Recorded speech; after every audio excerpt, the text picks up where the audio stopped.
Hello again, everyone. Edwin Learnard back once again. In this YouTube astrological segment, I'm going to be giving you my Libra October 2018 horoscope forecast. And yes, this does apply and pertain to the Sun, Moon, and Ascendant. Anyway, people, first thing up is, as far as October goes, the Sun will be in Libra from the 1st until the 23rd. So the first house is what will be emphasized and highlighted. So at this time, there could be a strong concentration of energy, focus, and attention on new beginnings, the self, the outlook on life, making a first impression, the physical body, especially if this is the actual literal first house in one's natal chart.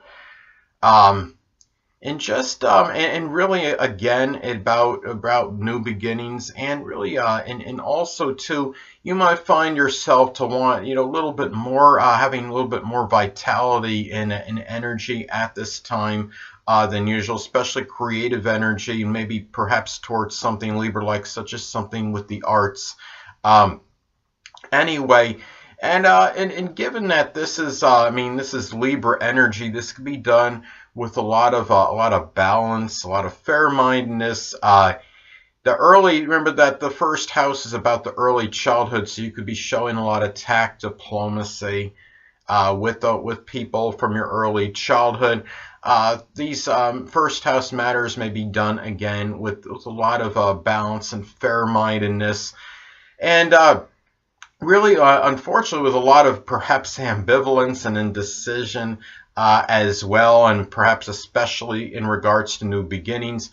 A lot of intellectual sociability. You may want to stand out and shine more, given we're talking about the first house. And it might be through sociability and social engagements. And anyway. Next thing up is, as far as October goes, the Sun will be in Scorpio from the 23rd until the 31st. So the second house is what will be emphasized and highlighted. So at this time, there could be a strong concentration of energy, focus, and attention on monetary matters at this time, finances, generating income, resources, possessions, self-esteem, self-worth even.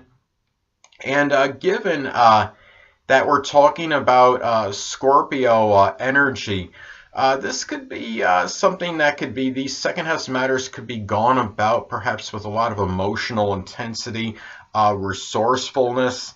When you're talking about the Sun in the second house, it could also be about being, not just about actual literal possessions, but sometimes being possessive of others in general. And then you have the Scorpio jealousy energy going on, so it's just something to be wary of during this time, Libra.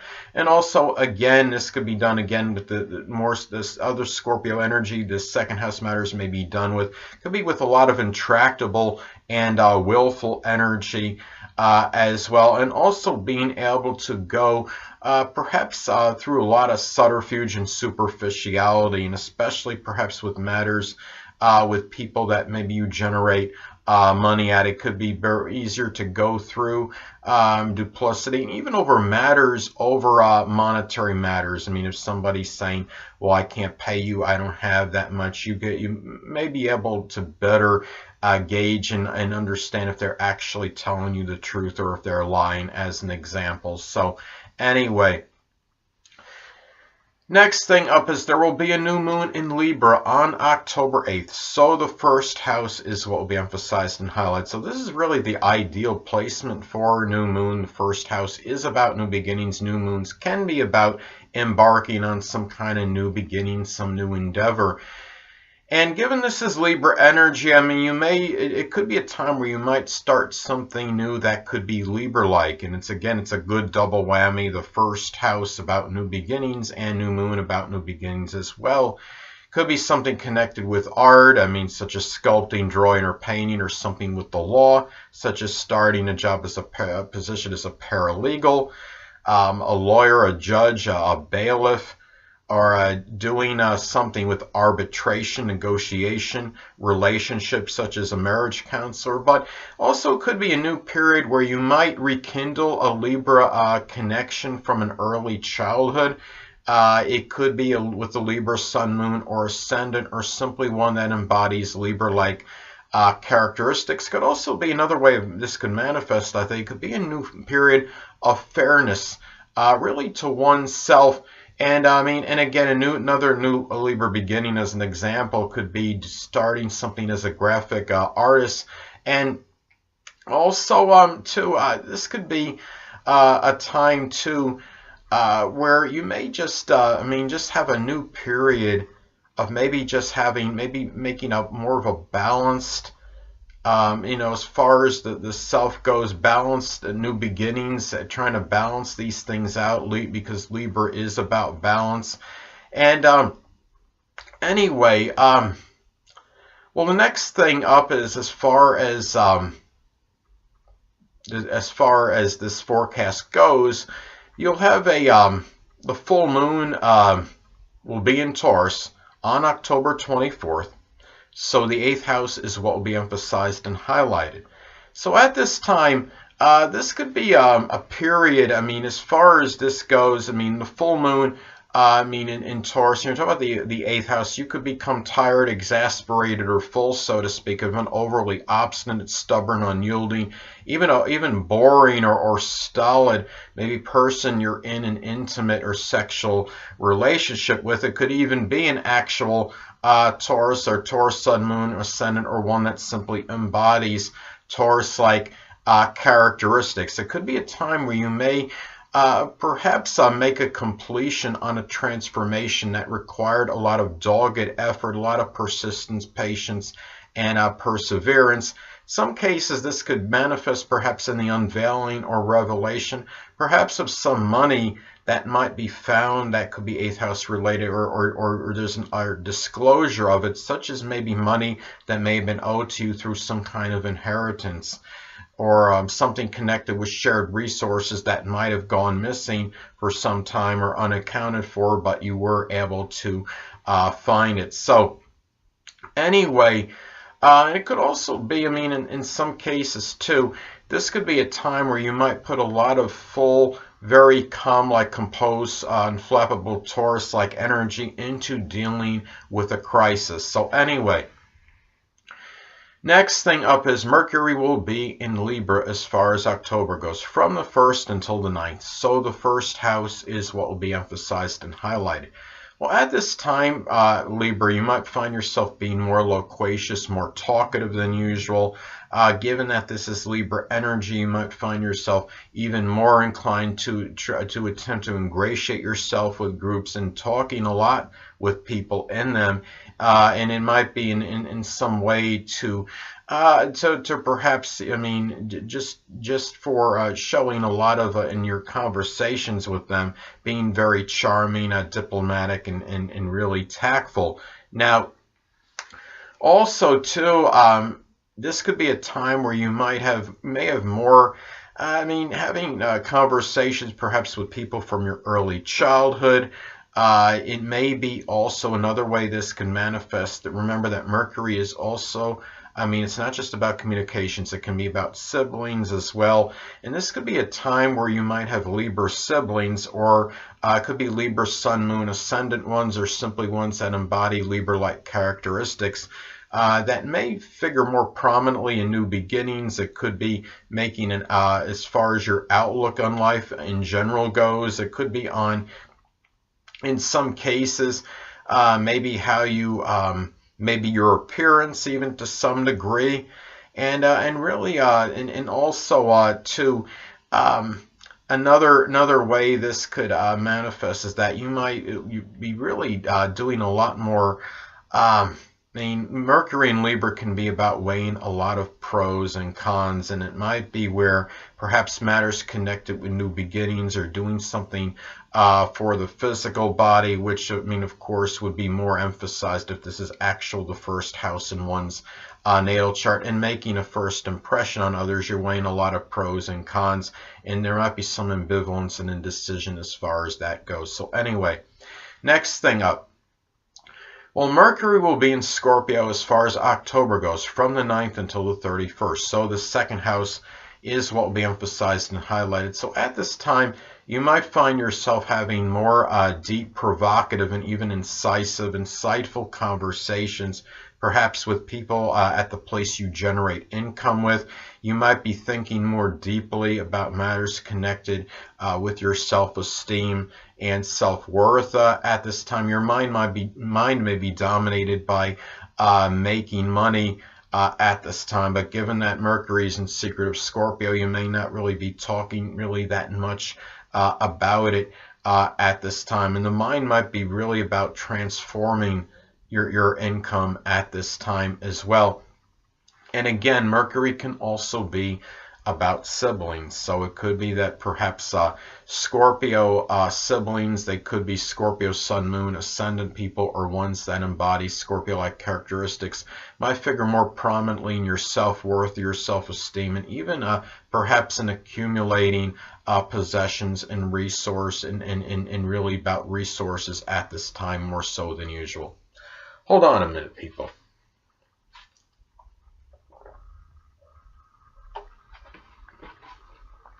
Sorry about that. Anyway, next thing up is Venus will be in Scorpio this month. It will be retrograde from like the 6th till the 31st, and the second house is what will be emphasized and highlighted. At this time, you might find yourself enjoying Scorpio-like games with the people you generate money with. It could be just doing something Scorpio-like enjoyment.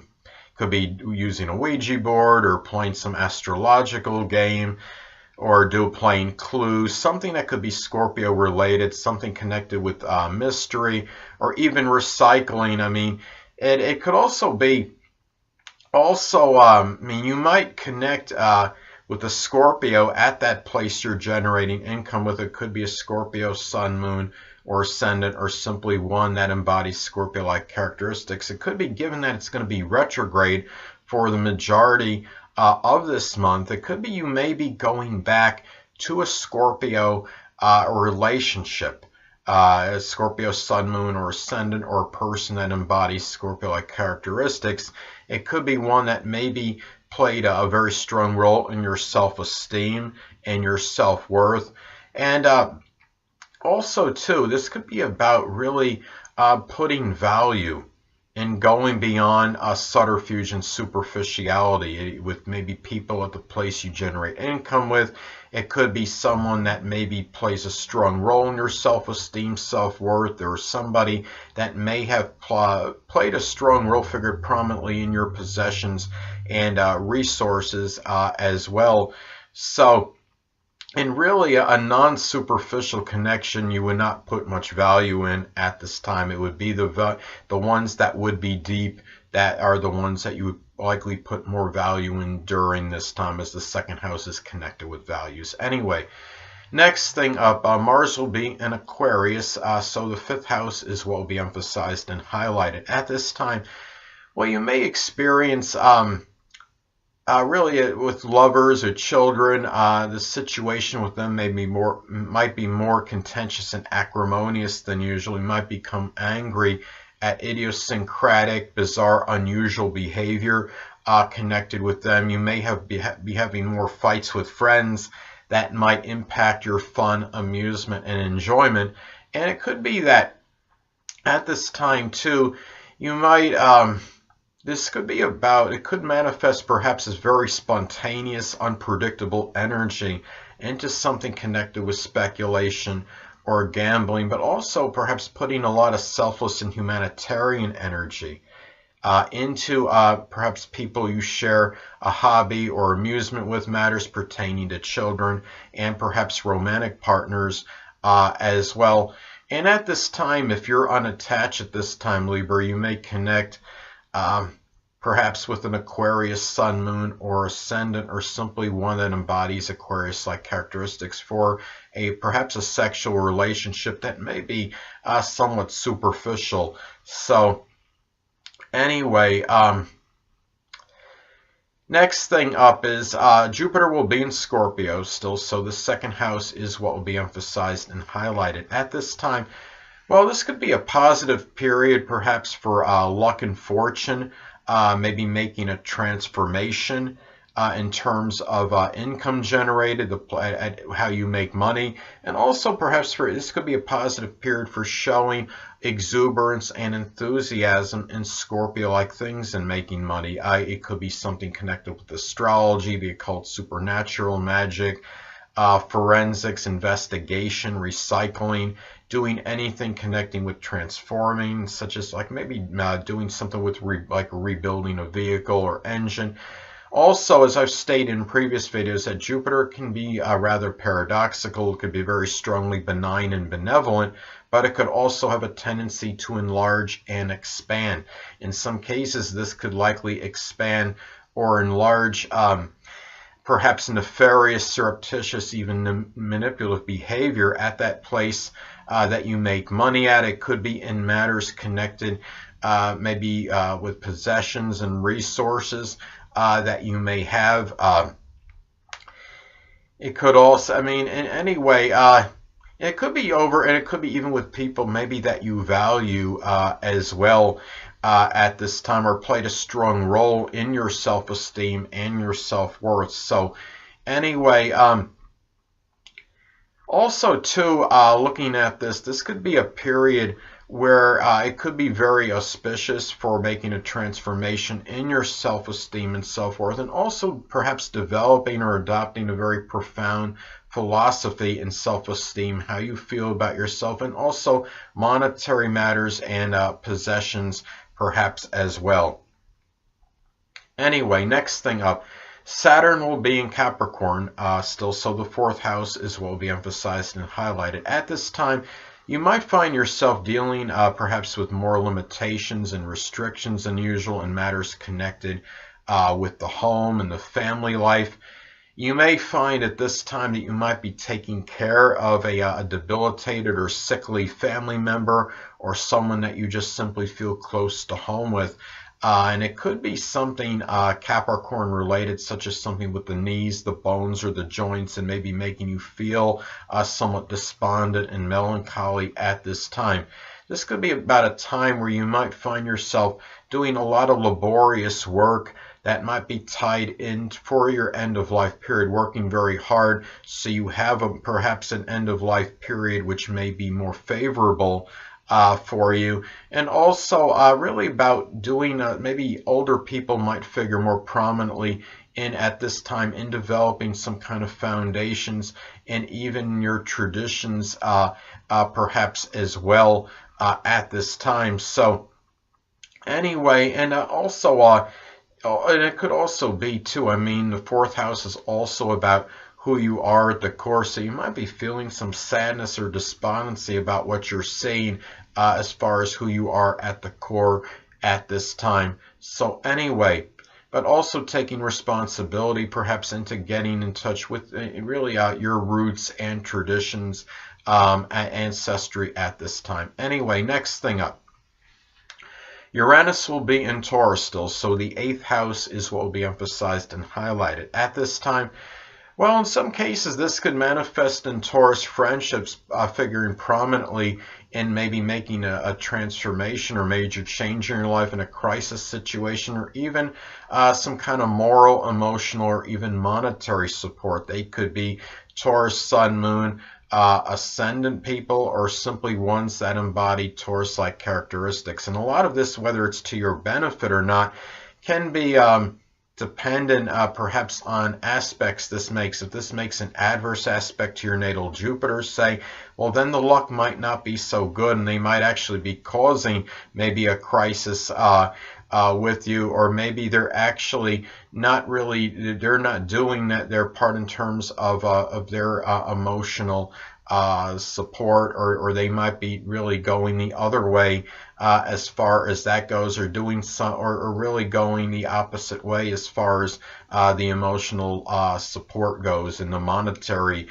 support. So it could be also too where you look at this, or their emotional or moral support might not be to your benefit or to your liking. I mean, whether the effort might be made or what have you. But anyway, another way this can manifest perhaps is the formulation perhaps of a new financial plan, which might help you in matters connected with taxes, with insurance, or maybe some credit card debt. This could also manifest perhaps in some unusual activity, perhaps in matters maybe with some kind of credit card matters at this time.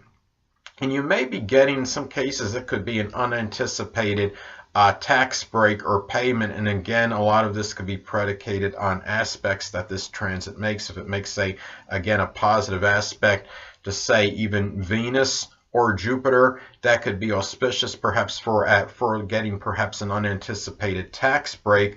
But let's say if it makes let's say if it doesn't make a positive aspect to your natal Jupiter, let's say it makes an adverse aspect to your natal Jupiter or Venus, it may go the other way, and you might have to wind up paying more perhaps than anticipated on that. So anyway, next thing up is Neptune will be in Pisces still, so the 6th house is well be emphasized and highlighted. At this time, you might find at this time, in some cases, sadly, that your health may be dissipating or dissolving. A health matter may be somewhat nebulous or unclear. There could be some issue maybe with assimilation of some kind of it could be a chemical, it could be inadvertent, it could be something that happens at work, an accidental chemical assimilation. It could even be something with a chemical spill which causes a physical, some kind of work-related injury. And this could be, and especially, like, say, if this makes an adverse aspect to your natal Mars, because Mars can be about accidents. And I mean, let's say if it makes a square in conjunct or in opposition to your natal Mars, then it might be a little bit more greater propensity for some chemical issue due to some accident, perhaps at work, spilling onto a chemical and maybe assimilating some of it or what have you. So anyway, also, people in the daily routine may be a little bit more nebulous and unclear at this time than usual. You might be dealing with more chaos in your daily routine. That could also be on a positive end. I mean, it could even be where even your pets, could be the disappearance of a pet, or maybe somebody prominent in your daily routine, or maybe in your health life, such as someone you know at a fitness center.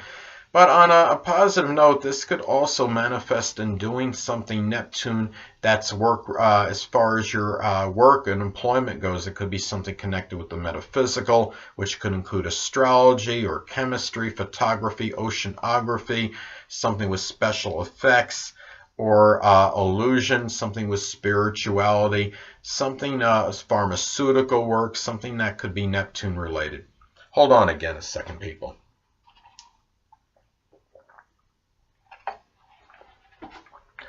Sorry about that again.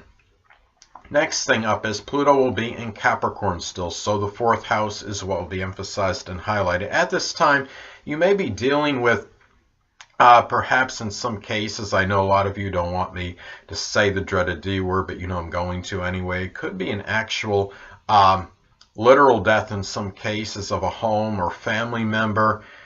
It could be someone you feel close to home with.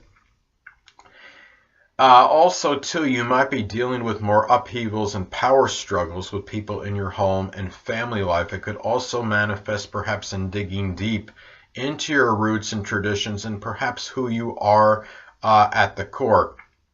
Now, you may also be dealing with more manipulative behavior, perhaps from family members and people you're close to home with. It could be a time, though, Pluto can be about obliteration and destruction. You might find you might be tearing down maybe some old traditions at this time, but remember that Pluto is also about rebirth and regeneration.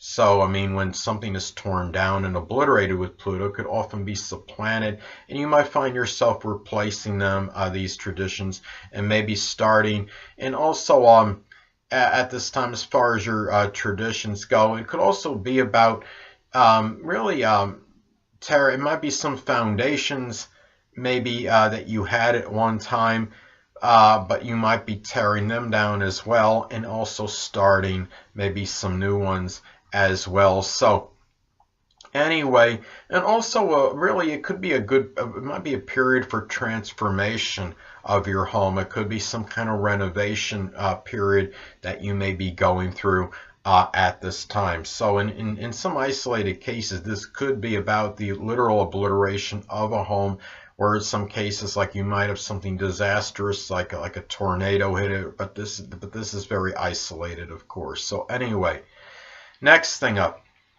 The North Node will be in Leo. So the 11th house is what will be emphasized and highlighted. At this time, you may find yourself, when the North Node is in transit, this could be about issues one may have to address or confront. And given that this is the North Node in Leo and the 11th house, this could be perhaps in some cases about having to perhaps confront someone that's overly bombastic, arrogant, domineering, overbearing, even flamboyant. Well, somebody that may be a friend or an acquaintance, someone you know in a group, club, or organization. Could also be about being directed toward taking pride and dignity in aspirations and goals, doing something Leo related, which could be a goal or aspiration. It could be something where perhaps you may start something with cardiology as an aspiration or goal, something with theater, acting, drama, doing something of a creative nature, doing something with children, and also perhaps getting attention, being lauded and praised, getting recognition for things that you do in a group-related matter. It could be something perhaps with friends, or getting the recognition from friends, from acquaintances, perhaps for maybe things you do for them, and also perhaps being directed toward being more, perhaps more generous and more magnanimous in matters really connected with friends, with acquaintances, and group-related activities. It doesn't necessarily have to be from a monetary standpoint. It could simply be just being more generous with your time, and also having the courage and fortitude to really approaching the future with a lot of courage and fortitude. And anyway, next thing up is the Black Moon Lilith will be in Aquarius still. So the 5th house is what will be emphasized and highlighted. At this time, well, one way this could manifest is this could be about maybe in some cases resorting to really like bizarre, outlandish Aquarius-like behavior in order to attain greater personal popularity. This could also be about, when you're talking about the Black Moon Lilith, about perhaps a formidable adversary that could be an Aquarius, Sun, Moon, or Ascendant, or simply one that embodies Aquarius-like characteristics. This could be actually a child. It could be a lover, a romantic partner, someone that you're in maybe some superficial fling with, someone that might be at some kind of maybe someone you share a creative endeavor with, or something connected with fun, amusement, enjoyments, a person that you share something like maybe a hobby with, something where also too, we're talking about the Black Moon Lilith. This could also be about something that comes, out of the bag, so to speak, that you didn't want to come out, but it does anyway for whatever reason. And in some cases, this could be about maybe some kind of unusual or unorthodox love that you may have. It could be a hobby, or some kind of hobby that you may have, or some kind of thing of amusement that you like, that might, you might find where you really didn't really want others to know about it for whatever reason, but does come out of the bag, so to speak. And it might be a time where you might be seeing a child or a lover perhaps expressing or exhibiting some kind of very unusual, bizarre, or idiosyncratic behavior at this time. Last but not least, Chiron will be in Pisces still, so the 6th house is what will be emphasized and highlighted at this time. Well, in some cases, you're talking about Chiron. Chiron is the wounded healer, so it could be about going through some kind of emotional suffering, sometimes physical suffering and discomfort. This could manifest perhaps in some cases being the 6th house, dealing with Pisces health issues. It could be something with the toes, the feet, the lymphatic system. It could be of some kind of chemical assimilation. It could be from doing alcohol or recreational drugs. You could also be going through, maybe facing some strong repercussions and suffering due to maybe indolence and fantasizing about maybe doing something that a work related, but not actually acting out on it. Maybe being overly passive and submissive in matters connected with an aunt or an uncle, or even dealing with some kind of duplicity or deception from people 6th house related. Could be fellow employees, maybe people in your daily routine, someone that may be in your figure strongly in your health life, such as someone you know at a fitness center, and even maybe in some cases it could be about the disappearance of something that's 6th house related, such as a pet. But remember that when you're talking about Pisces, you're talking about Chiron and Pisces in the 6th house, and the fact that it could be, you look at this as Chiron being it's really the wounded healer. I mean, in ways that you could be going through suffering and struggling in matters in connection with Chiron and Pisces in the 6th house. You may be able to help others out dealing with comparable issues and problems, and do so with a lot of Pisces, like empathy, compassion, self-sacrifice, and even idealism. Anyway, people, that'll conclude this YouTube astrological segment for my Libra October 2018 horoscope forecast. Stay tuned next time, where I'll be giving you my Scorpio October 2018 horoscope forecast. 2 things I want to get with you on before I head out. Firstly, the stars may impel but do not compel. And secondly, never isolate any single astrological element, aspect, planetary placement, position, configuration, influence, or what have you, and make an analysis of a person, astrologically speaking, based on this alone, because astrologically speaking, the person is the sum of all their components in their natal chart and not just one. Until next time, people, stay well.